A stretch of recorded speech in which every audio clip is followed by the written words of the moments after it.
Welcome back to the Altars and Ashes podcast. I'm B.D. Fleming. I'm Austin Tucker. And I'm Robbie Stringer. Last week, we started the conversation to talk about building Christian burrows. But before we can talk about building Christian burrows, we must understand why they are necessary.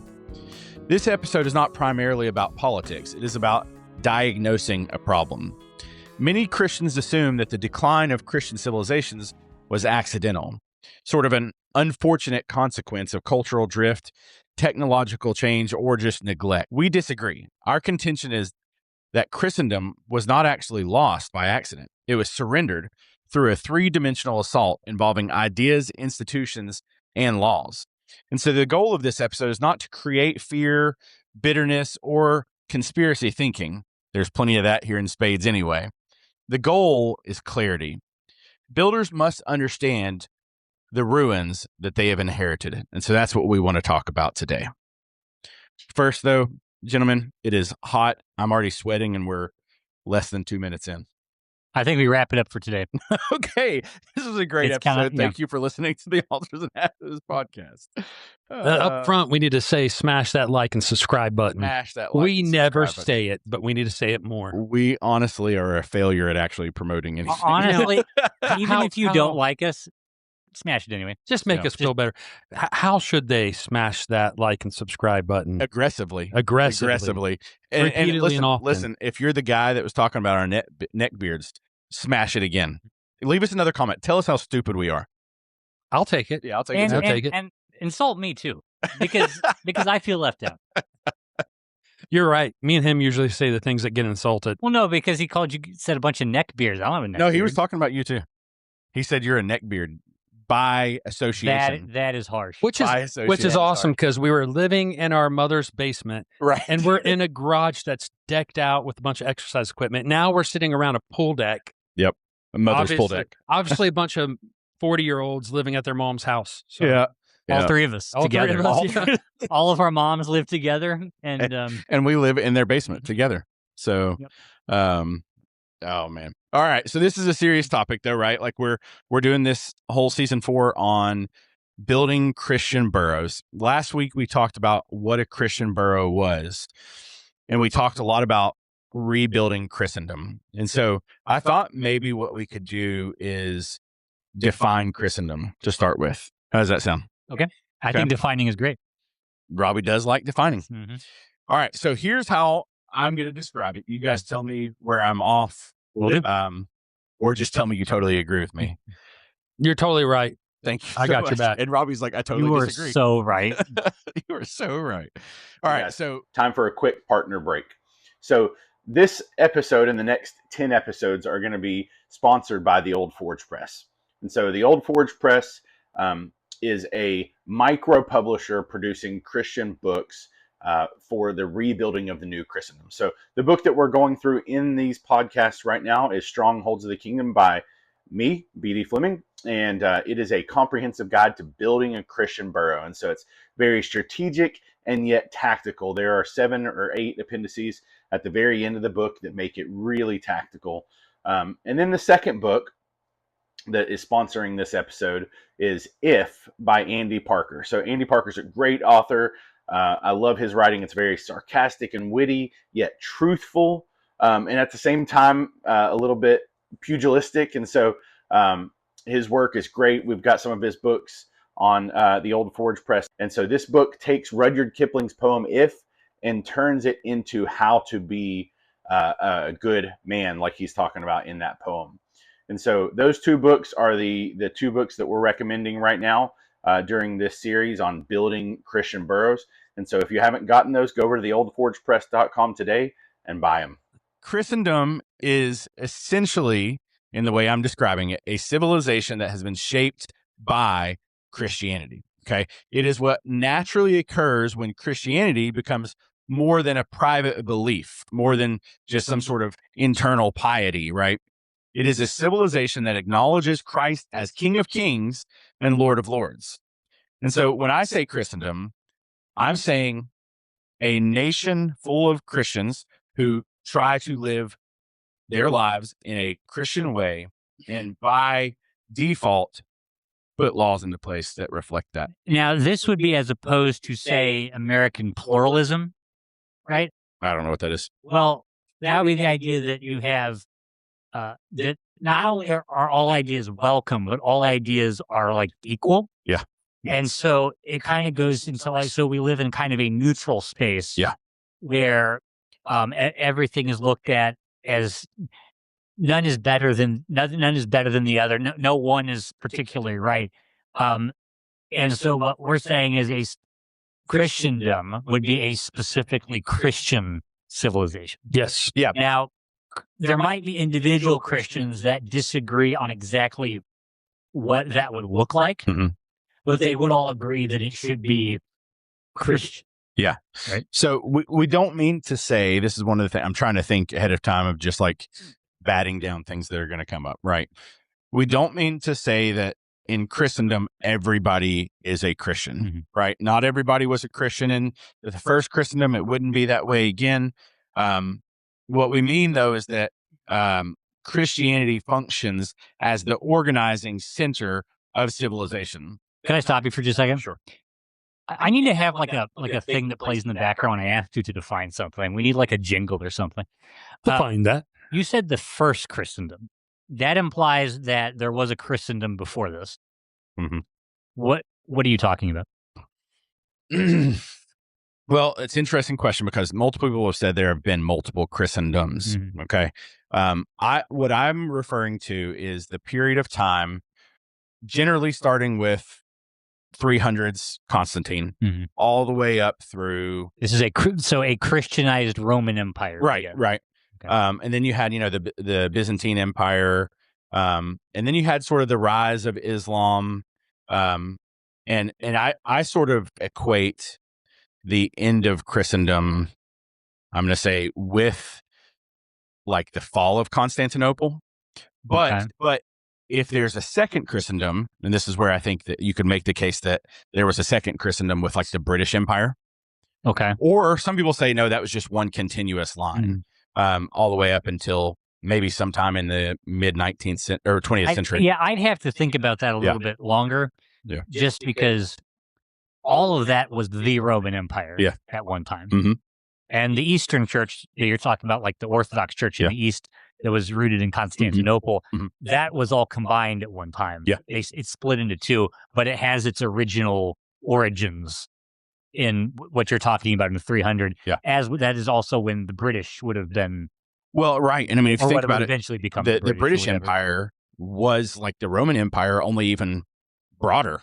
Like they had more all of expansive, Africa. like all over the world. So whether we're talking about when the Christendoms were, we cannot deny that we are living in the remnants that have benefited from Christendom. Certainly. But we're saying it's no longer Christendom. That's definitely the truth.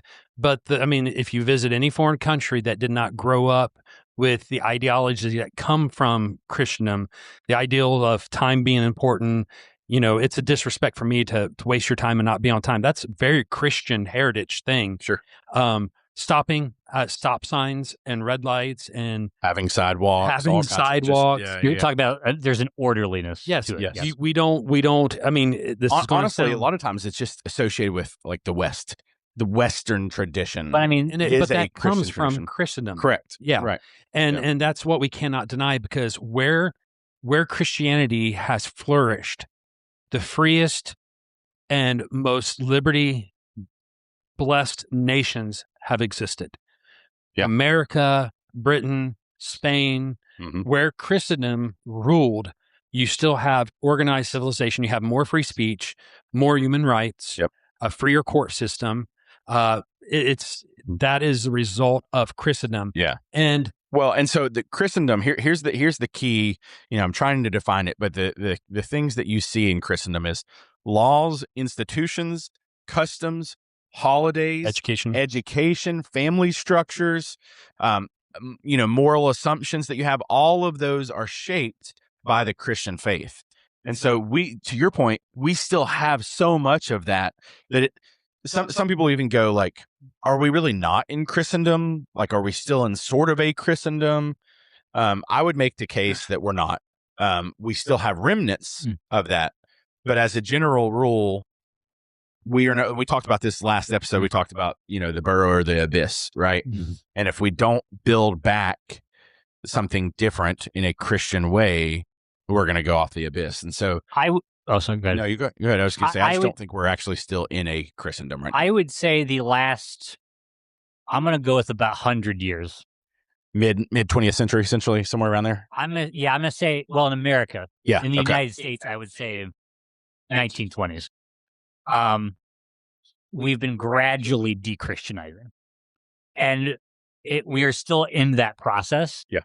Exactly when we would have officially de-Christianized is probably and that's assuming we continue to go in the same direction, whatever, would probably not be clear to us. It would probably be more clear to people in the future. They're looking back at this. Yes, I would agree.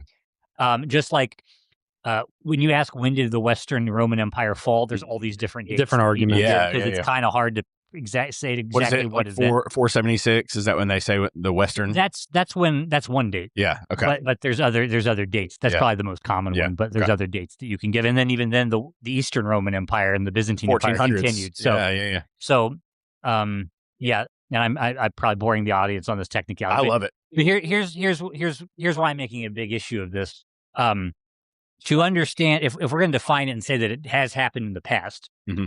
we need to kind of know what we're talking about and understand that when you realize we're talking about nearly 200 years, or 2,000 years of history since Jesus existed. Right. There were, up until fairly recently, there were large parts of the world that were very influenced by Christianity. Yeah. And we are living in the remnants of that now, as we've been gradually de-Christianizing, and we still see some of the blessings mm-hmm. from that. We also see some of the curses, I think, from undoing that. And I think that's kind of what we're... Well, and those curses, John Adams, our Constitution was made only for a moral and religious people. That's what John Adams said. Mm-hmm. So one of our founding presidents, he would be considered a forefather, wasn't he? Oh, yeah. Founding father. Yeah. He's the second president. Second. Yeah. For vice president under Washington and second president after him. I think that qualifies. He's also the one that was at the, the arguing and the writing for the Declaration. Oh, yes, he was. He was one of the signers. The Continental Congress and all that. The Second Continental Congress. He was a president of the Continental Congress. No, he was the one that was like the mouthpiece of the group that was trying to... History is not my strong suit. That's okay. But you're actually confusing me now. I'm like, wait. Nonetheless, I think Washington was the president. The second No. It was John Hancock. What? John Hancock was the president of the Second Continental Congress. I'm pretty sure. We'll look it up. He was the one. He was the one that was presiding over the discussions. Okay, I'm gonna look it up. You have to look that up because now I'm wait, Continental Congress or Constitutional Convention? Not constitutional. That was 1789. I'm that's thinking Washington. of Continental Congress. Okay, maybe you're right. Maybe I'm not sure. The point is the dude that found us on the was it Instagram or YouTube, whatever it was. He's gonna correct us. We'll find out. Yeah. Okay. Yeah. Either way, second president of the United States made the assumption that we were a Christian religious nation. Yeah. And if our whole founding was on that, and one of our founding fathers said our Constitution is made for people who are moral and religious, what's happened is as the hearth, the home, mm-hmm. and the church became weak, everything fell out from underneath us, education, and now we're seeing we were definitely built on a Christendom. America was built on a Christendom. So we can define it, but I think we need to make sure, and I'm not trying to control the direction of this episode, but I want to make sure we're spending time. We need to make sure we spend time actually teaching. We can all argue about the past. Mm-hmm. The question is, what do we tell our people going forward? Mm-hmm. How do we rebuild Christendom? Mm-hmm. Mm-hmm. If we say it was much, we read Ecclesiastes last week. To say it was much better is a foolish thing to do. Mm-hmm. So we know there were Christendoms. Our forefathers talk about the Christendom we had. We know America has Christendom. We've been blessed by it. It's all falling out from underneath our feet. What's going to happen to our grandbabies? So where are you wanting to go with this then? Are you wanting to talk more about what Christendom is, or you want to talk we need to talk more about what it is. Yeah. And how to get back to that. Okay. So, I think one of the things that we're obviously in the United States, that's our frame of reference. Mm-hmm. But, that's 250 years this year. of a nation. But one of the things that we could definitely say is we were founded as a nation of states. Okay. We were the United States. And so each of the colonies had their own constitutions. And I think at least 12 out of the 13, maybe even all 13, had in their constitution an actual explicit acknowledgement of Christ. Jesus Christ. Right. Yeah, 12 of the 13. Yeah. Is Rhode Island Jesus Rhode Island the exception? Yes. Yes. And I think even they were, and I think, so I probably should have clarified, but I think they had an acknowledgement to God or providence, but not towards What's the Jesus Christ. Providence, Rhode Island. Yep, that's right. I think they had to Providence. yeah. So our founding states were explicitly Christian. Right. Most of them had official state churches. Mhm. I mean, you say, let's have a state church now. They're like, how dare you? Separation of church and state. That's how our forefathers founded it. It's like, no, look at the founding. Well, that's the documents. that's the constitution of the nation. Yeah. That doesn't mean that a state couldn't have it. Exactly. You know what I mean? Well, because it says Congress shall pass no law. meaning the United States Federal Congress yeah. cannot do that. Right. So, I mean, I guess let's do this. Is there anything that we missed in the definition of Christendom from your perspective, Robbie? I don't think so. Okay. What were the three? Remind us of the three things again. You said there was like law. Oh yeah. No, it's more than three. So I was saying laws, institutions, moral behavior, customs, whether those are, mores or whatever, holidays, education, family structures, the fact that, the family structure was centered around a mom and a dad and things like that. Holidays are a good example of what we're talking about. But how many of them are Christian in their origins? And we have secularized the way that we celebrate them. Look at Christmas. Because lots of people who aren't Christians or aren't even religious at all celebrate Christmas. Easter, we've created separate separate ways that you can celebrate Easter without being Christian. Even Thanksgiving, who are we being thankful to? Yeah, to God. To the Indians. Oh gosh, I'm sorry. Native Americans. But no, that was originally the idea that we were going to be thankful to God. Yeah. For our blessing. And the three proclamations for Thanksgiving before it became a national holiday were all about taking a time of prayer. In fact, I think the very first proclamation was a prayer and fast. And then it became more and more about food over time. But let's have both. Here's the interesting thing, though, and I didn't put this together until you said about the holidays. Like, if you think about it, you can sort of see that we are no longer in that Christendom. What are the most recent holidays to come about? Juneteenth, Martin Luther King Jr. Day, like all these Gay Pride Month. Gay Pride Month. All these new things that we celebrate are anti-Christian for the most part. They're anti-life. Yeah, well, that too. But so it's like all of the holidays that we had were honoring God in some way, and now all the new things that we're celebrating are secular.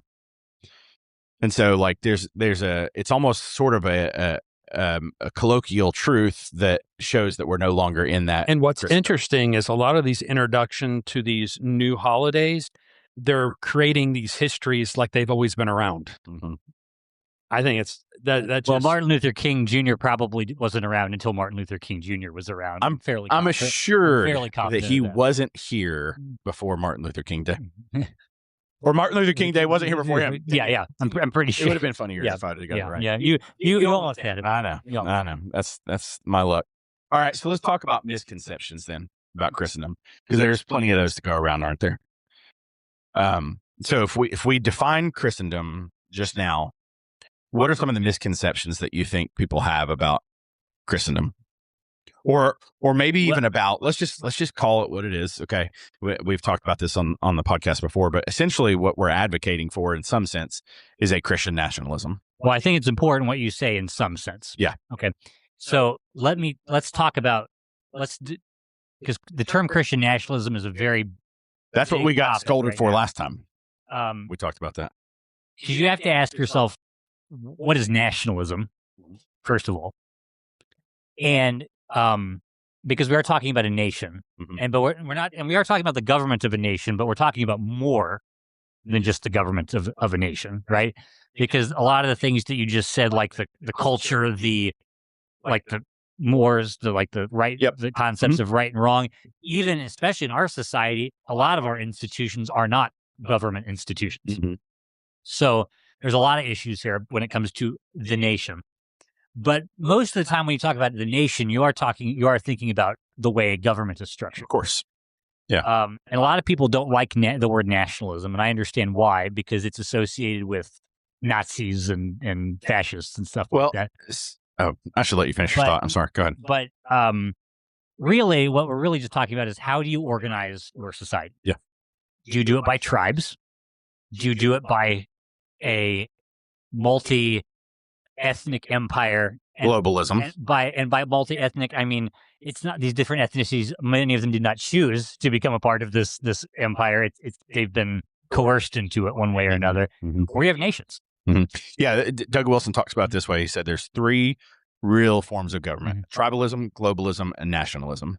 Those are really essentially the three. And when you talked about the diversity of, United Nations, right? That's like a globalist look, or the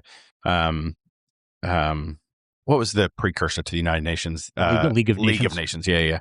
And so you can sort of order it in one of those three ways. And so, don't want tribalism, don't want globalism, and so I want nationalism. Well, do I want a Christian nationalism or a secular nationalism? Or a Muslim nationalism, or a Hindu nationalism, or whatever. Yeah. So I want a Christian nationalism. And it really actually should. Now, the details of that certainly can get, fleshed out, but there really shouldn't be an argument if you're a Christian that loves your country about wanting it to be a country that honors God. Now you can argue what that exactly looks like. Exactly. That's what I'm saying. Right. And there's that you could argue those details in spades, and we should discuss those. But what we shouldn't do is go up. Nationalism means you want everybody murdered at the sword. The Nazis were nationalists. Yeah. Tell me more. The whole. Tell me more. And That's a joke. Please don't problem. criticize me. If anybody would say that, it wouldn't be Austin. Yeah, or Robbie. No. The problem is the media has gotten ahead of Christian nationalism taking hold, and they added a qualifier and put white in front of it. They put white in front of it, turning it into a racist thing. Because anytime you call something racist in our society, you automatically have the tortures going up. And what's interesting is the majority of the tortures are a bunch of white Karens, a good hunk of them. Okay, overeducated, angry on behalf of everybody else. Single white females. Yep, single white females. By far, they are the most second liberal. Besides black people, they are the most liberal voting bloc. And ironically, they're one of the most educated voting bloc. It's probably not a coincidence. It's probably not a coincidence, because speaking of institutions, that's one of our most liberal institutions, is our institutions of higher learning. We've got to get to that in this episode too. So we do have to make some progress. Yes, because that's three-dimensional war. Yeah, the three-dimensional war. You're progressive then. Do you want to make some progress? I'm definitely not progressive. Okay, gotcha. There's nothing. I want to say he gave a great definition. You gave an awesome definition. But let me say it this way. If you believe Jesus is Lord, and you believe that every knee should bow and every tongue should confess that he's Lord, and you believe that you should raise your children to honor and glorify the Lord, and you believe that you want your grandkids after you to have that, and you believe that it's our part to seek the peace of our nation like Israel was commanded in Jeremiah, and that we are to, in fact, do the Great Commission and actually disciple nations, you are, in fact, a Christian nationalist. That's what you desire, but you're not going to the actual conclusion of what should happen if every church actually did that right. If every church evangelized, reared up kids who became leaders in this nation, and we did the job that we should be doing as Christians, we would have a Christian nation. Yeah. I mean, don't you think a lot of people believe that to some degree? Well, that's what made people mad. They may not use the term, but so that last episode when those people got mad, it's because I said the phrase, Christian. You cannot be in obedience. I think it was something like, you cannot be in obedience to the Bible and be anti-Christian. You said every knee will bow to Christ. And so what they took was, you want to murder people that are not Christians. So stupid. Right. And honestly, that happens all the time. It doesn't even bother me. Like I'm one of those people that's like, Just to be clear, you're not saying the murdering people doesn't bother you, right? You're saying, correct. I just want to clarify. Robbie is actually also my legal counsel. Yeah. Robbie's the HR department of Yeah. Dust and Glory. No, what I'm saying is when people start getting mad at you and stuff like that, it doesn't even bother me because it's like, okay, you called me racist or you called me, whatever it is, like that doesn't bother me because I know that that's not true. So anyway, long story short, you're exactly right. If you are a Christian and you believe that Christ is reigning and that every knee will bow to Christ, and you want your nation to honor Christ, then you should be comfortable with at least directionally trying to be a nation that honors him and with your laws, with your mores, with your customs or holidays, all those things, you should be comfortable. Now, how that happens is up for debate and discussion. Yeah. But you shouldn't bristle at the term Christian nationalism because Karen over there is going to get mad at you and call you racist. And you shouldn't call yourself a Christian if I quoting the Bible saying every knee shall bow Hurts your feelings. hurt your feelings. And I would say too is that I know some people might say, well, okay, but there are some people I disagree with that use that term. Okay. Okay, well, you got to find some way to describe what you believe. Yeah. So if you're not going to say Christian nationalism, you need to give me something. You give me something else to call you that describes what you're saying. Otherwise, you just can't complain. Yeah. And not produce some type of a solution. Yeah. No, that's a moronic argument. But what is, I'm sorry? It's a moronic argument. It's like, what is it? Is it the Paul or the Peter, the example that you met somebody named Paul one time? Oh, You yeah. didn't like him, so you don't like anybody else He named Paul treated me ever. like crap, and I've hated everybody named Paul ever Yeah, since. exactly. It's like, That's why anybody who asks me about Christian, in fact, I think you've even asked me while we're recording about whether I consider myself a Christian nationalist before. You define it. And I said, well, it really depends on what you mean. Yeah. Yeah. But that's a lot smarter than say, okay, let's define what we're talking about. Yes. And I'll tell you if I am what. Yes. what Yeah. we're Yeah. talking And so the simple question, if you're a Christian, do you believe the Bible? Is God right? Is his holy standards right? If you agree with the Bible and his moral holy standards are right, was God's Old Testament law wrong? Well, that was for a particular people. No, it was set based on the holiness and nature of God. Okay. Specifically, and we've done conversations about the difference, but we're talking about like the moral law. The moral law. The Ten Commandments are good laws, and they should organize they should order how we organize our government. But and I'm going to try to get us back on topic Yes, here. please do. So we're saying that there was a time when our society was structured that way. Yeah. It's been, I think over the last 100 years or so here in the United States has been, I don't know if deconstructing is the right word there, but maybe I don't think it's a bad word. Yeah, I think it's probably the right word for it. Deconstructing that. Mhm. And what we're talking about today is, in that context, right, is how that happened. Mm-hmm. Am I Yeah, that's correct? right. That's what Yeah, we're getting exactly. to? So Yep. we said three-dimensional war. And so that's strategic, spiritual, and systems. Okay. So when I say strategic, I'm talking about the battle for institutions, right?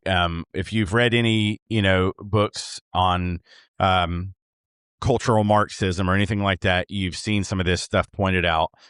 You've heard probably, the long march through the institutions. You ever heard that No, I terminology, haven't. long march through the institutions? And so basically what it was is, what's the guy's name? Gramsci was part of that Frankfurt School of Thought, where basically it was Marxism, but economic Marxism didn't do what Karl Marx thought it would. And so essentially what he said is we have to get into the institutions. And so that means universities, media, publishing, judges, cops, like all of these institutions that we look at and we go, those are the institutions that make decisions in our nations and that teach people and educate and catechize. You control the bureaucracies. Yes, the bureaucracies. Even exactly. law, there's a saying where it says the law is a teacher. Exactly, 100%. So Yeah. And so those institutions, they got in, and now you look at it and you go, okay, most college professors are what party generally? Democrats. Democrat. Most judges now, who graduates from law school? Do you know? The liberals. Liberal white women mostly. Yeah, mostly. Okay. And so they go on to become judges. Teachers educate students. What are most educators at the elementary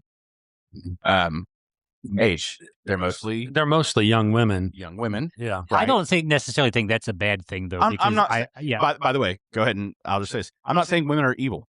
I'm not saying women are bad. But as a general I just want to rule, clip that part where it says women are evil, and I just want to take that part out. That's what he'll do. He's good for that. But the point that I'm making is, as a general rule, that voting block is more liberal. And what do? They teach your kids who are in those schools, and then those kids are raised to a certain belief, and then they go in to the university who's teaching the same thing. And by the time they come out, they're full-fledged against God, against laws that are honoring to God, right? And so what they've done is they've taken over. And I mean, you even think about media. Liberal businessmen bought out universities with money over time. The place that was a place for freedom of conversation, you've seen more and more liberal teachers, they grab the mind of the younger generation. And as they grab the mind of the young generation, they grow up, they become the bureaucracy, the leaders. They end up on the board of the colleges. And then there's been what started as in fact, here's the truth. It is conservatives who will typically say, let's have a discussion and let the best information, the best thought rise to the top. The liberals came along. We allowed them to have that discussion. We allowed them to have equal positions in the universities. And then as they grew, taking the mind of kids by basically saying socialism's so much better. Look at this, there's more equality. Look at feminism. Yeah. They're trying to put you down. So they played on the emotions of a younger generation, shaped their mind. And now that they got control of the universities, now words, what's the words are violence or violent or that's the phrase. And literally, they just fired the lady who worked at Wikipedia from the beginning, and she did a TED Talk last year where she said she don't think all knowledge should be available to everybody, that we need to control what people learn. People have thought that in the past too. Yeah. And Nazis. I mean, any fascist party eventually wants to snuff out the ideologies of the other party, where the conservative has always been the group that says, hey, we'll hear you, but here's why you're wrong. Let's have this discussion. But again, one of the things that I want to say is this is not about Republican versus Democrat. Now, certainly you have to look at the statistics and go, okay, one party seems to be more anti-God than the other. Whether or not they actually play out that way in the laws that they create is one thing, but certainly they're very vocal, more so. So anyway, the first one was strategic. Okay. So they got in and they inserted themselves into the institutions. So the second one was spiritual. Okay. And can I say something about that just real quick? Yeah. And because we've talked a lot about liberal ideas winning out as they've taken over institutions. There have been situations of conservatives trying to take back institutions to some degree. Certainly. And you mentioned judges are mostly liberal. I don't know that that's as true now as it was. I'm talking about, so my younger brother just graduated from law school a little while back, and I'm talking about that period. I'm not saying that it's always true. Yeah. But I'm saying that the people that are coming out of law school right now are more liberal. Well, what I mean is, like, if you're familiar with the Federalist Society? Yeah. That hasn't always that's where they go to find judges for Republicans. Exactly. But there was a time when that didn't exist. Yeah.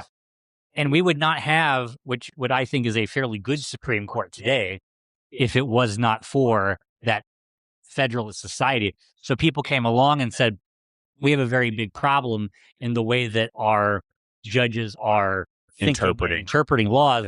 And so we're going to create an institution that teaches and trains a better way to look at things, and that took decades to build. So Vodi Bakum, he gave a lecture when critical race theory was all the rage, and we were answering it in the SBC, and all this crazy stuff was going on several years back. I was listening to Vodi Bakum speak on this, and he actually, in his book, I think he hits this, but he talks about the fact that critical race theory started in the law schools before it made it to the regular university. 100%. And so think about that. Who wants to control the laws? Who wants to influence? Money?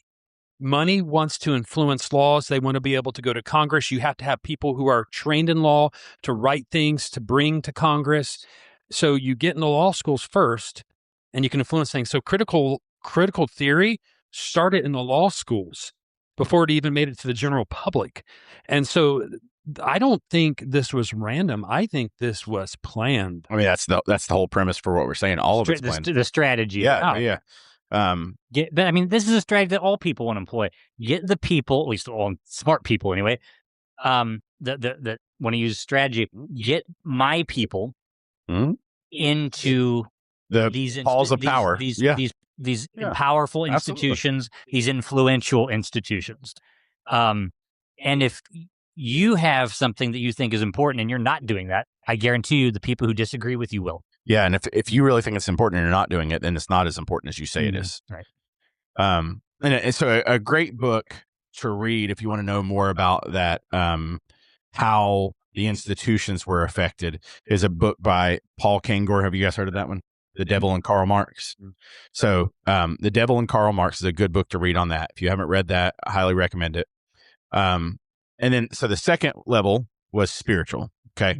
And this is a good book for this one. We studied as a small group by Carl Trueman, The Rise and Triumph of the Modern Self. And so essentially what we're saying is that every revolution has a theology. And so there was an underlying question: who defines reality? God or man? And so as Christians, we would say God defines reality. Somebody who hates God and hates what God created would say, I define reality. Or they'll say, we, as a general social contract. Or well, that's Rousseau, right? Yeah. The contract. But they would say nowadays. Way to drop the name of a French philosopher to make yourself sound smart. I couldn't remember the name of the book. It's his favorite philosopher. It's something about the contract. The social contract. Social contract, yeah. Now me dropping the name of the book of the French philosopher. You sound so far. Smart. Yeah. I don't remember where I was going. Sorry. It's okay. It was about Truman's book. So defining reality. Yeah. So he talks about how, like, there at this point we're almost in a place where there is no reality. What's my truth, right? And so what my truth is trumps any other truth. Postmodernity. Yeah, it's almost like postmodernity. Yeah. And so and the interesting part of this, though, is this goes back to the Garden of Eden. Yep. Right. The first lie was when he said, "You shall be as gods." Right. And so he says to Eve, right, that God just doesn't want you to know the truth. And if you eat of this, you'll be like God. And so essentially that pride always within us wants to be the arbiter of truth. Again, going back to as a Christian, Romans chapter 12, be not conformed to this world, but be transformed by the renewing of your mind. The whole goal for the Christian is to learn to think the way God thinks about things. Yeah. And of course, Colossians 2, verse 8, Paul thought it was important. Beware, lest any man spoil you through philosophy and vain deceit after the traditions of men. So any Christian who says, Christian nationalism, things shouldn't be ran as Christians, you're either going to choose man's philosophy or God's philosophy. There's no, you're in a fork in the road. There's no other options as a Christian. Yep. Well, I think that some people would say that you don't need religion to find reality. We can just look at it objectively. And it is self-evident what reality is, but it's really not. Because what is self-evident to me is not necessarily self-evident to somebody else. And so we have to have some kind of framing or interpretive grid or first principles to build on top of to define reality. And so, like, people in our society, like if you were to go back a couple hundred years, if you said to some of them that were saying, "Oh, we don't need God, we can use reason, or we can use our own kind of like experience of mankind in general," if you told them someday this is going to lead to people saying like, "Oh, you can just create your own reality, and everybody gets to create their own reality and live in it themselves," it's you're crazy. Nobody would be foolish enough to believe something like that. And yet, when you take things away from Scripture, from the Spirit, it may be just slightly off at first, but what happens over the over the time period, you're just a little angled off at first, but then gradually get farther and farther off. Right. And that's where we are today. Yeah. Okay. And then the third one was, and you mentioned the word bureaucracy a little bit earlier. Austin. Systems. And this is where that really played a part. So you had the people in the institutions, and to Robbie's point, you put them there so that way they can do something, right?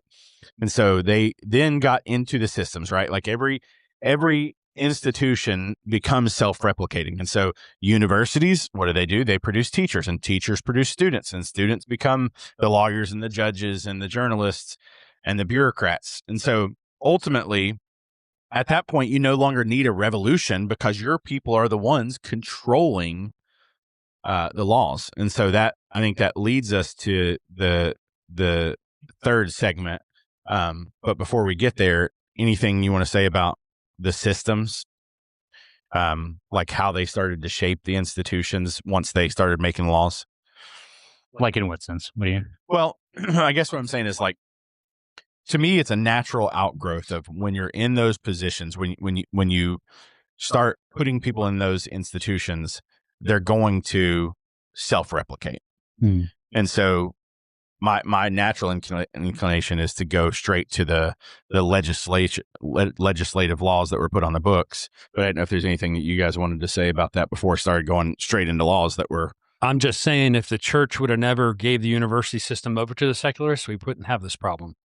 We owned the entire university system. Well, they were started by Christians. They were all started by most churches. of them. Yeah. Most of them. Yeah. I think it's almost I all want to of these say it. I want to say at our founding, like 1776, I think all but one were religious institutions. So we should have shut that one down. we owned. I think it was in the Philadelphia. Or we something owned like that. the hospitals. We owned the universities.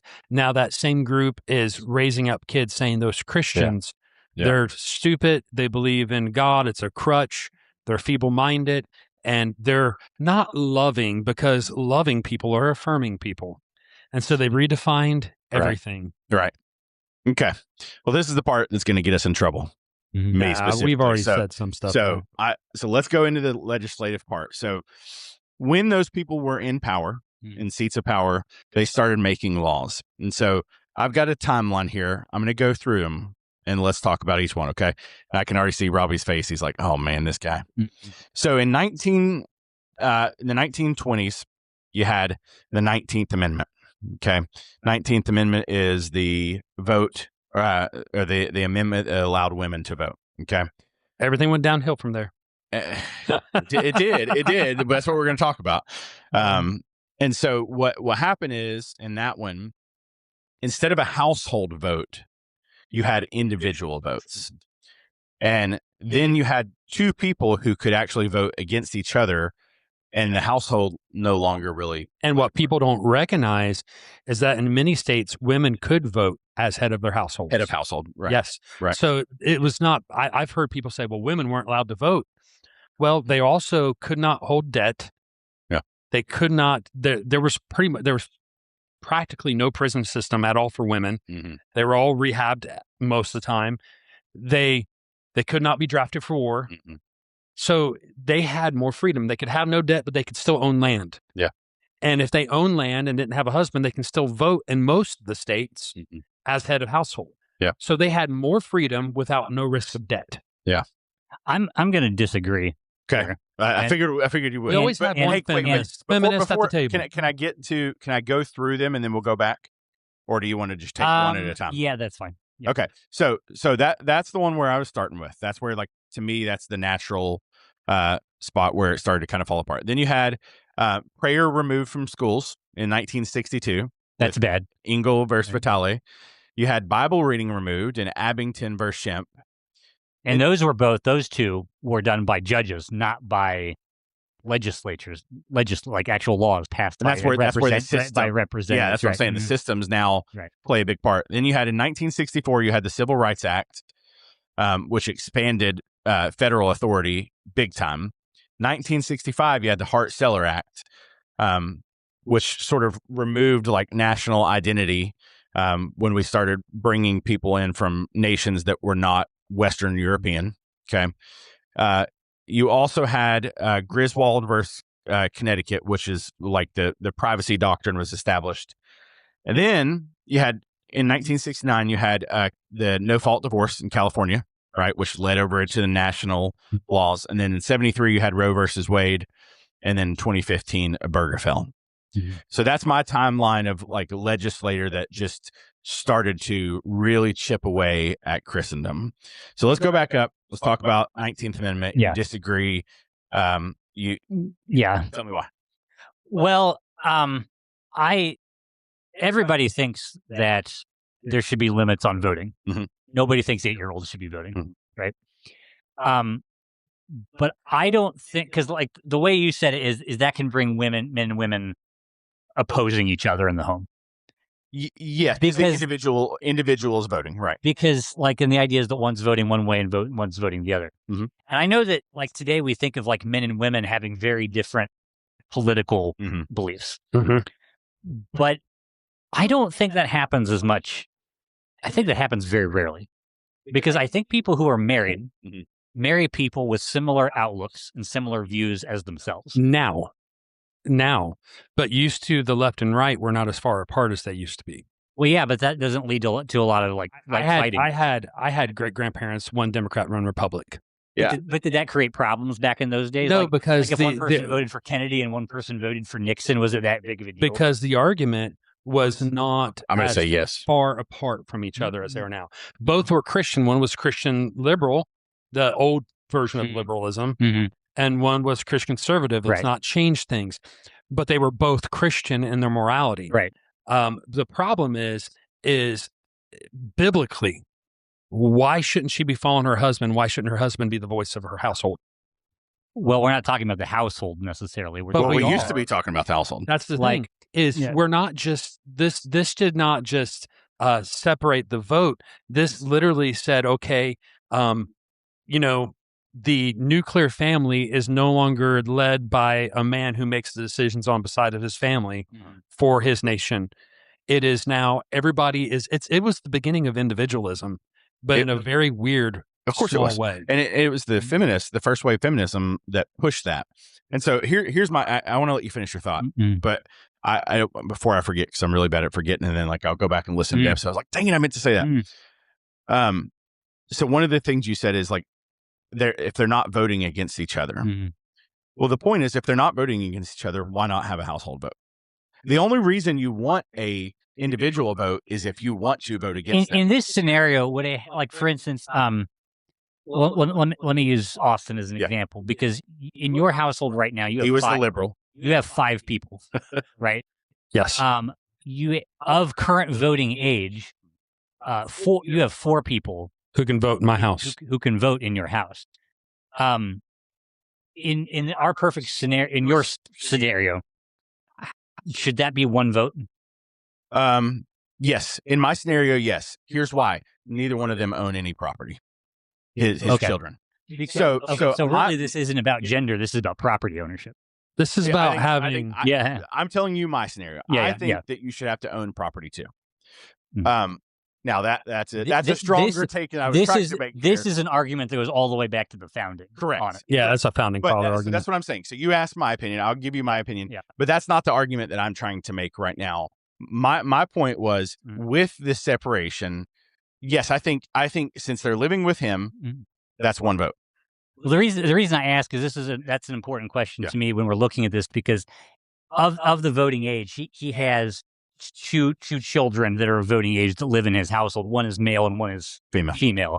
And so I'm trying to get the construct here. So this really isn't this. So to you, this isn't really a gender thing. Really, it is a household. It is household versus individual. Absolutely. Right. Yeah. And so Well, I don't think that anybody well, depending on how you were raised, and like a lot of people would hear what you'd say, would say, "Oh, he's sexist. He hates women," and so that's why that's why he holds this. But you're saying you guys have, and I'm assuming both of you are saying this, have a view that it really should just be household voting as opposed to individual. And here's voting. why. Yes. So I don't know if we could ever go back because women now have debt. They couldn't have debt before. They have, but with that being I think said, we can. Maybe We can. It'd be a miracle. But with that being said, I forget which it was a conservative speaker that actually went through all the liberal laws that have passed since the 19th Amendment, and almost every liberal law that has passed has had majority female vote. And there's several liberal laws that would never come into existence had women not voted. But that's obvious. That's obvious. Well, it's All you have obvious to- looking all you at have to do society is now. All you have to do is look at the way that they vote. Like you've seen the maps where it shows like if only white women voted, if only white men voted, if only blacks voted, if only, and you look at them and you go, holy cow. And this is where Stephen Wolfe got in a lot of trouble for calling white Christian men the lone bulwark. Do you remember that? Against like the collapse of America. Do you remember that a couple years ago? Yeah. He got in so much trouble. I remember Twitter explosions. And so basically what he was doing is he was responding to the graphs that came out after the elections. And he said, basically white Christian men are the most conservative voters. And so he was saying like they're the lone bulwark that's protecting us against having just this collapse of a nation that comes from people voting in progressive policies. And so the long story short, though, is I do want to answer your question, just totally straightforward. But I don't think you can deny. Yes, I think it's about household more than it is about sex. But I don't think you can deny that the sex plays a big part in it. And when you think about the fact that the feminists were the one that were pushing this, you have to ask yourself, why were they pushing it? Is it because they... Well, I don't know if you've seen Walsh just did this thing about the change of the corporate America. He said at once it was corporate America when it was man-driven. It was all about innovation, and it was about, that fight and that struggle. He said now CEOs almost all become women, and now it's about inclusion and acceptance instead of the actual I work in that warring every day, bro. that actually drove corporate America to create what we have. And we're not really we're not making the strides we did as a nation 100 years ago by any stretch. And that's the thing, that same concept, because women are, I want to say this up front, married, have a 21-year-old daughter, been married for over 20-something years. There's nobody more precious in my life than my wife. I've got a wife and two daughters. I love women. They are prone towards being empathetic more than warring. God made us different for a reason. And so what happened is now we've got a nation who has a large voter pool who have been educated liberally, who vote on empathy. Don't you want gay people to feel accepted? We should be more inclusive. We should make sure that all the, you see all those poor kids in Ethiopia, let them just come on over here and let's give them a house. Nobody should live without a house. Yeah. They need more programs, no child. And here's the thing, they act like kids were starving before and they weren't. When men were acting like men and the church was doing what it was supposed to do, we were doing our job. America has become worse as we become more empathetic. Well, the kids were working too in the factories, but they were being productive. They were being productive. But here's like, I hear what you're saying. Yeah, and I don't want to make this whole, because this is it's just one part of it. But to me, the problem is not that women are prone to empathy. That is how God made them. Yeah. No, it's a good thing. But I think the key that I agree with is the education. Empathy is good. It is how it is directed. And I think this is not so much a gender problem, but a cultural problem. Yeah. With our women and our men have their own cultural problems. Sure. So I'm, but they're just different. Yeah. Think about abortion. If anyone were to make one argument about, man, what's the problem with women voting? It's because women in our society tend to support abortion. But like, I remember when I was fairly politically aware for a while until I was given the statistic that women tended to support abortion more than men. Mhm. And that blew my mind Mhm. because every woman that I knew was against abortion. Yeah. And not only were they against abortion, they were so pro-child because women love children. Yeah. When you go to church, who's playing with the kids? Yeah. It's the ladies, it's the women. And Yep. there's this natural empathy, this natural tendency women have towards Mhm. children. Yep. And I always assumed that would make them more likely to be against abortion. I always assumed it was men that were pro-abortion because they could get out of the responsibility for Right. the children that they fathered. Right. And so the problem, the empathy could lead women to be a very anti-abortion voting bloc. And so the problem to me is not the natural, emotional or empathetic tendencies of women. It is how that is being directed and shaped and molded. Mhm. Yeah, by our by no culture. means am I saying that empathy is bad. And You are right. It's how it's shaped and aimed. And as far as the house, and I just want to say this so we can move on. And as far as the household goes, I agree the household matters, but I think I just view it a little bit different because I think that Austin, and I'm using his as an example because he has children older. just feels so picked on. Well, no, I'm saying you as the leader of your family, Yeah. I'm sure have very much influenced the political views of your wife, of your son and daughter. Mhm. And in fact, I've had your son and daughter in my history and government classes, and so I can tell I know that for sure. And Yes. so you have a power of 4. You know what I mean? I do see what you're saying. If you had decided to not have children Mhm. and to save money and to do the things a lot of people are doing today, you'd only have the power of 2. So just a Yeah, but you wouldn't need as much of that power. You wouldn't need as many votes to get things done because the people who would be voting would be well, no, because if you have two liberals that get together and don't want to have children Mhm. because they think it's going to destroy the planet or whatever, then they would have the same amount of voting power as Austin and Heather. Or if, totally agree. Totally agree. Or if you only had the men voting, it'd be 1 and 1. Yeah. But by having those children in his household, he now has a stronger, more So powerful vote. I would say this, agreeing with you a little bit on this. I wish we wouldn't have gone down this road. I don't think we can ever go back. I know you're hopeful we could. With that being said, that is the way we're going to flip this nation back right, is by having children and outbreeding the liberals. Mhm. But the problem is the Muslims are also breeding at a higher rate than us.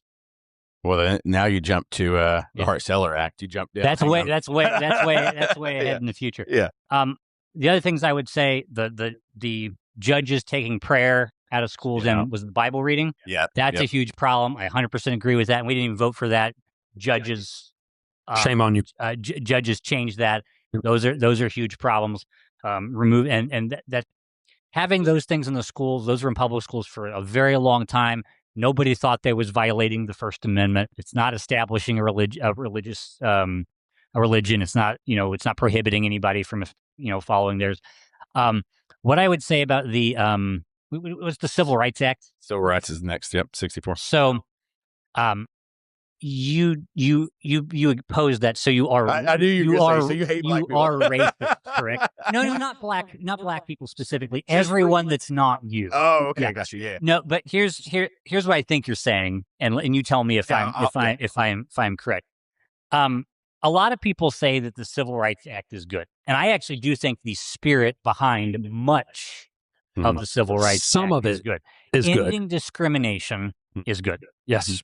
But I want to use one particular U.S. senator at the time that it was passed who voted against it, named Barry Goldwater, as an example. He voted against it, and a lot of people called him racist. And it worked because in 1964, he ran for president and he got destroyed. Yeah.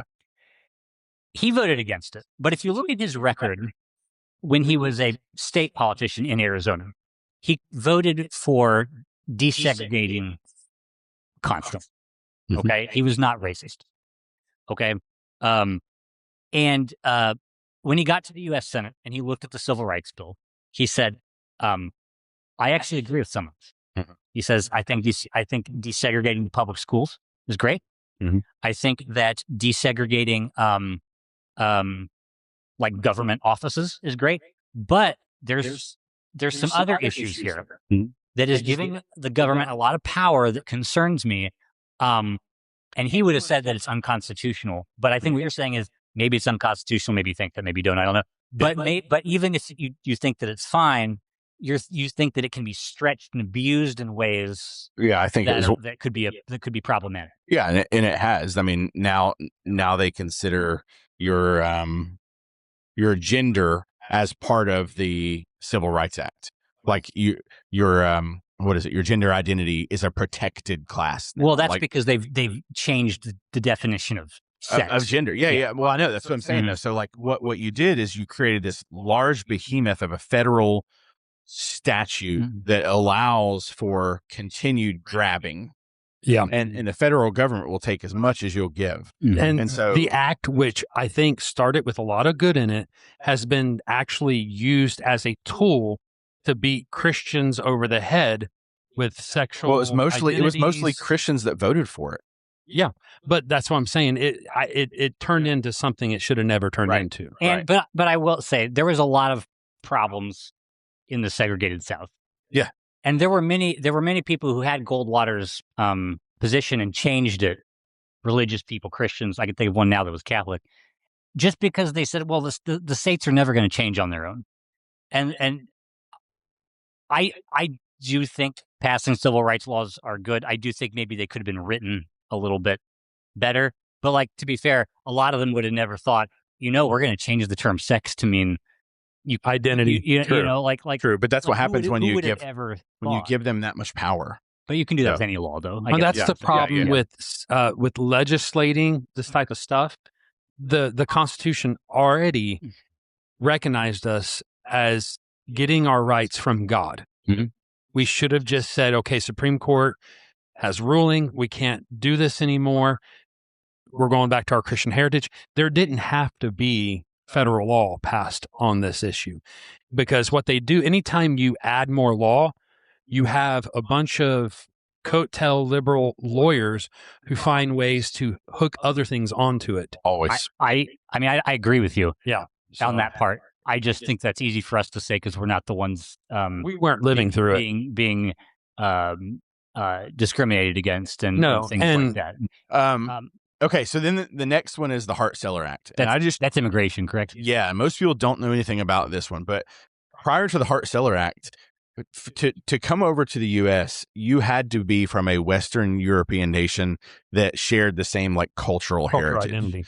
And so they had, there were anomalies that could make it through, which meant, to be clear, that most people were white.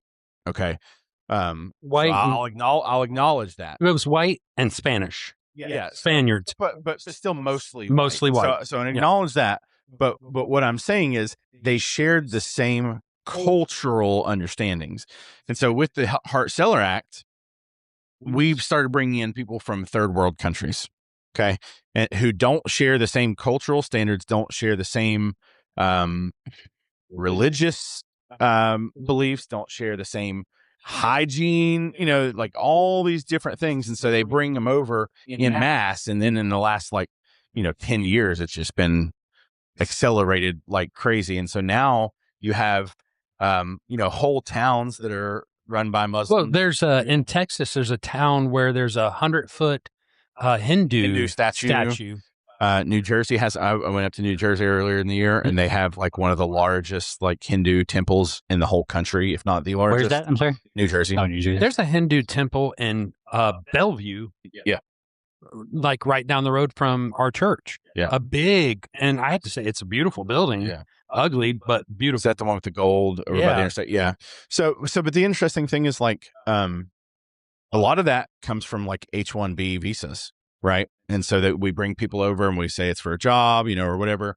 And so regardless, though, what I'm seeing is that what used to be shared heritage and shared culture is no longer prized and valued. In fact, in some sense, it's looked at as racist or well, and the liberals like to say, well, we're a nation of immigrants. Yes and no. We were a nation of pioneers. and colonists. Yes, and that's a big difference. Yeah. So the difference, and so my wife, when I were talking about this, she asked me the difference, and I said, like, somebody that comes over and colonizes an area is coming to an area that isn't built up, and they're taking a huge risk for their life and everything else to go and colonize a place. And they're An building immigrant is somebody that comes over after it's already been established and enjoys and it. uses it. Well, and here's the thing. So, like, I'm a third generation American. Yeah. You know, my grandfather was a full blood German. Came over after World Were War both of your II. grandparents? No. So one on was already here. side. Yeah. So on one side, the other side, long American heritage. Right. Okay. So on my father's side, immigrant, third generation American, but my grandpa was German. He was a Christian. Western He Europe. had the ideal of Western philosophy. He knew there were rules. He drove on the proper side of the road. They do it more than anybody. Germany is a. And here's my Yeah. grandfather. My grandfather said he used to get mad at immigrants. He said, I came to this nation. He said, I became an American. Yeah. He said, I learned to speak English without a German accent. Well, it was after World War II. You really didn't have much choice. Yeah. You had to learn. He learned to speak English. He joined the U.S. Air Force, earned his citizenship, Yeah. served the U.S. government for over 30 years, and pretty much wrote the book for the IRS for training for the auditors. So he was a man who came, joined the nation, and felt that it was his duty to pour into that nation to enjoy. And he would argue, he's like, these people want things handed to him. He said, I came here with $50. He said, now don't get me wrong, $50 was a good amount Back when then. I got here. Mhm. He said, but I had $50 to my name. He said, and I got a job and I worked. I joined the Air Force. He goes, I opened businesses. I created jobs. He said, I became an American. Yeah. And that's the difference. With the Hart-Celler Act, things changed. So now, at first, the Hart-Celler Act seemed nice. We're letting these immigrants come in from these third world nations. Right. But then it eventually became the liberals. Oh, these poor people over here, they have this horrible war going on in their country. Let them come here and be safe. To which we should respond, won't they stand up and do a revolution like we did here in the U.S.? Mhm. Why are they fleeing here? Won't they make their nation better? And we've thrown away our monoculture Mhm. as Christians in the light of what's the word I'm looking for? Acceptance, not multiculturalism. But acceptance, diversity. Diversity. Yeah. That's the word I was looking for. Yeah. And the name of because the ideology is the more diverse something is, the healthier it is. You know, I was But you already said earlier, a diverse marriage with two different sides would never work. Why do we think a diverse nation would work? Well, it kind of depends on what you mean by diverse. I was listening to this podcast the other day, and they were complaining about podcasts, about how podcasts have become just a bunch of people talking about how much they agree with each other and how great and how smart they are. That's not ours, though. No, it's not. Yeah. So I have a little bit different perspective on immigration, I think. And first of all, let me say I'm not open borders. I don't think any nation, no nation in the world just says anybody who wants to come can come. Yeah. A nation, a government has the job to protect its nation. Of course. And in a modern society, you've got to make sure people with diseases aren't coming over. You've got to make sure people with criminal records aren't coming over, with connections to terrorists, drug lords, organizations, drugs, human trafficking. There's all kinds of reasons to not just let anybody in. Yeah. Whenever I try to approach a situation, though, I do want to think biblically, though. You know, Israel was, when God created Old Testament Israel, he did not say, all right, do not let anybody in. No, he gave the laws for sojourners. He said, yes, exactly. So it was assumed that there would be people from outside of Israel coming into Israel and live there. And they said, be kind to the stranger because you were strangers in Egypt. Remember, when you were in Egypt, people treated you poorly. Why? Because you're this other group. People, they're worried you're going to take over, so we're going to enslave you. But what was Israel to do with the sojourner who blasphemed? Okay. Now I'm going to get that. I'm going to get there. Okay. So now, when you came into the country of Israel, though, if you did immigrate there, you did have to follow the laws of Israel. You did not get a pass for this. Mm-hmm. So could not bring other religions in. Right. Well, you couldn't create daycares and just take money from people. Scams. No, you're not supposed to scam people. Oh, okay. Gotcha. Fraud is bad. Yeah. Okay. Fraud is bad. Another strong Yeah, stand. yes. Apparently it is a strong state in some places, some states, but I lost my train of thought. That was actually yeah. Yes. So people do need to follow your laws. I believe that apply. That means if you have an immigration system, they have to come in through your process, and a government does have the right to open its doors as wide or as not as wide as it sees fit at particular times. And it should be the benefit of the people there. And yeah, I mean, if it's bad for the people of the country, it's like, well, why are we doing it? In a lot of cases, when it's bad for the country at large, it's bad for the people coming over too. In a lot of cases, but it might not be as bad as they had. Yeah, most of the people who fled over the border came here because it was better. True. That's why they want to come here, and that is one reason I actually do want some immigration. And I say some because, like I said, I want it to be strategic and because I do want people from. I think you mentioned like people from India coming over, right? What I would hope is we have a handful of Indians come, learn, grow, see the benefits of a Christian civilization, Become Christians. Mm-hmm. That would be what I would love to see, and I'd love for them to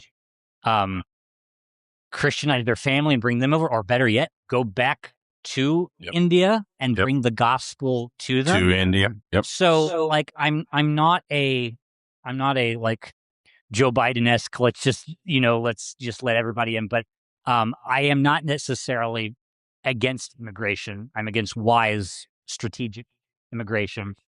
And part of that is... No, you're not against wise, strategic. You're saying you're for wise. Sorry, did I say that wrong? You for wise, strategic immigration. And part of that's just shaped, I think, because of the 8 years that I lived in Chicago, and I went to church and I worshiped with people of all different nationalities.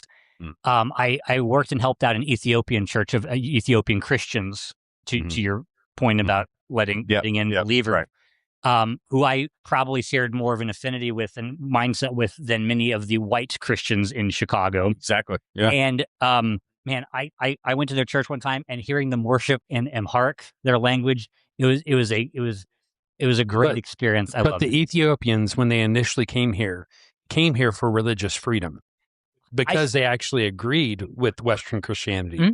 Yeah. So their moral ideologies were compatible with Western Christian ideology. Let me just say this, because I know we don't want to get, because we've probably been going on for a long time. The Hart-Celler Act, though, kind of did away with it. I don't know. Let me see. Hang on. 2 hours and 13 minutes. No, it's not. No, it's not. No. 1:13. Okay, yeah, we need to move on.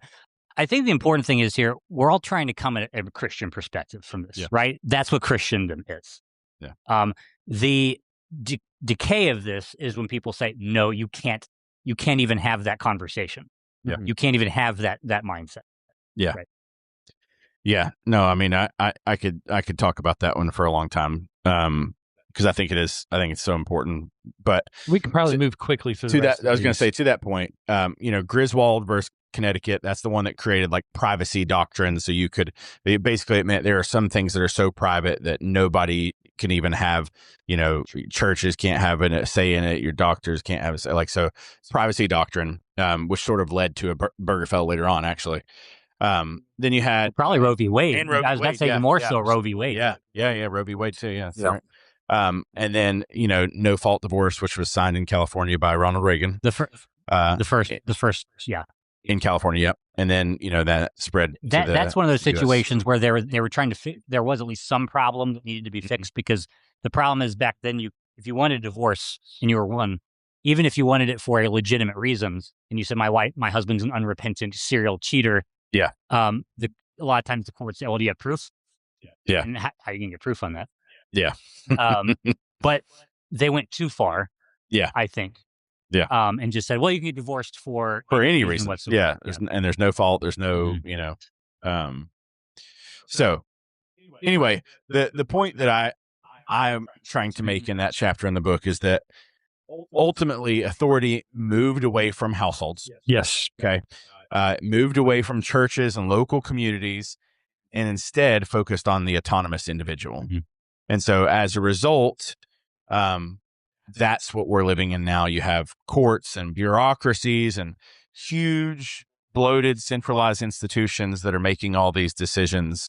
And it makes the family unit less important, less powerful.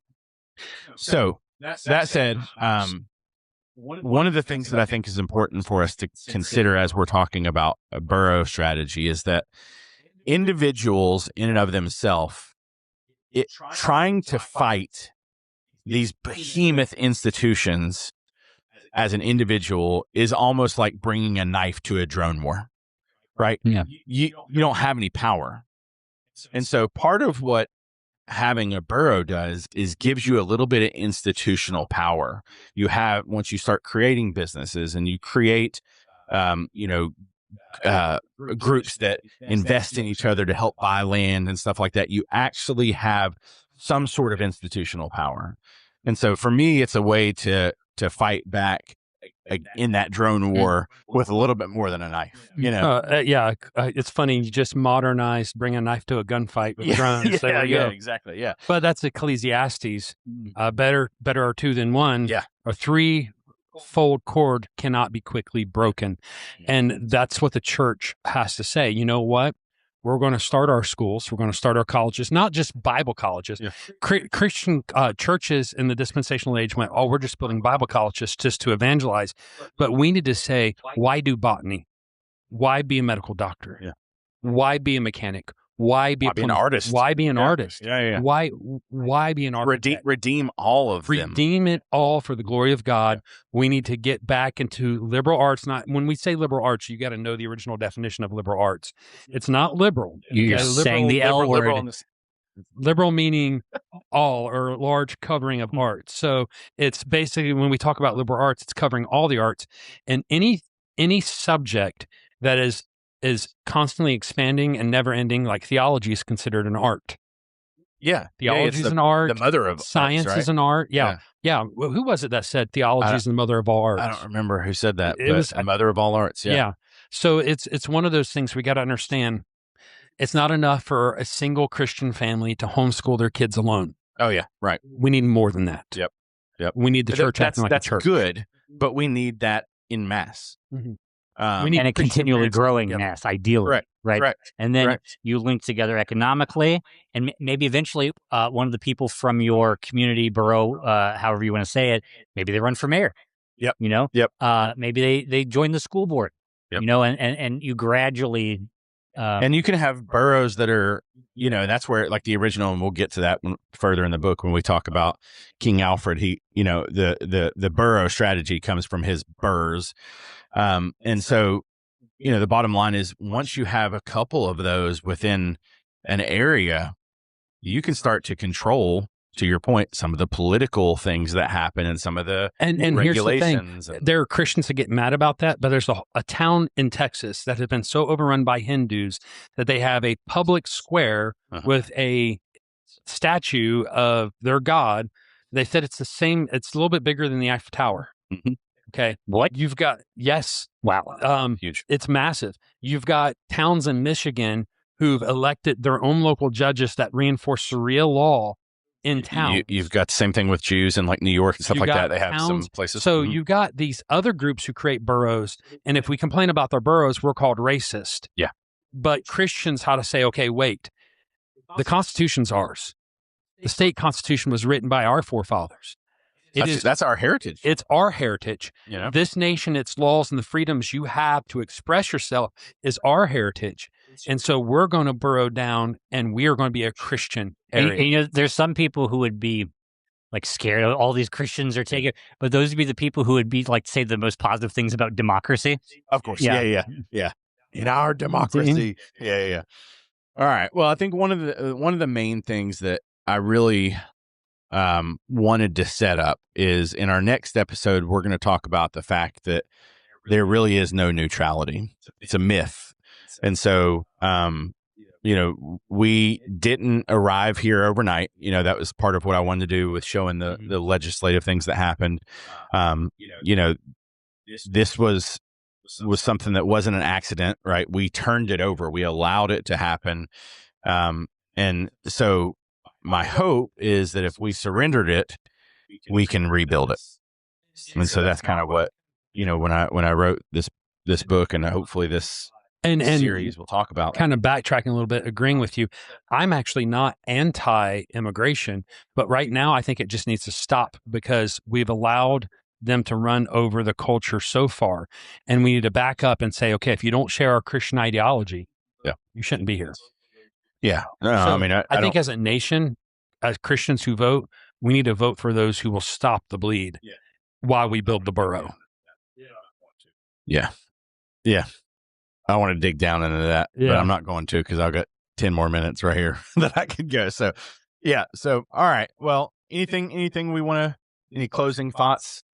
Anything we want our people to be considering if they listen to this? I think that town that had the Hindu statue, I think they should only be allowed to do that if they build a statue of every god that they worship. Oh my gosh. Yeah. To quote your new friend who has a book that's about to come out. Yeah. Daniel Sams. Dan Sams. Yep. Hope is kindled, but strategy is necessary. Strategy is necessary. That's what was used against us. Yep. We have to. You said that, Robbie. Like, we'd be smart. We'd be foolish not to have a strategy of doing this. So anyway, I think that's where we'll leave this one. Join us on the next episode to talk about the myth of neutrality.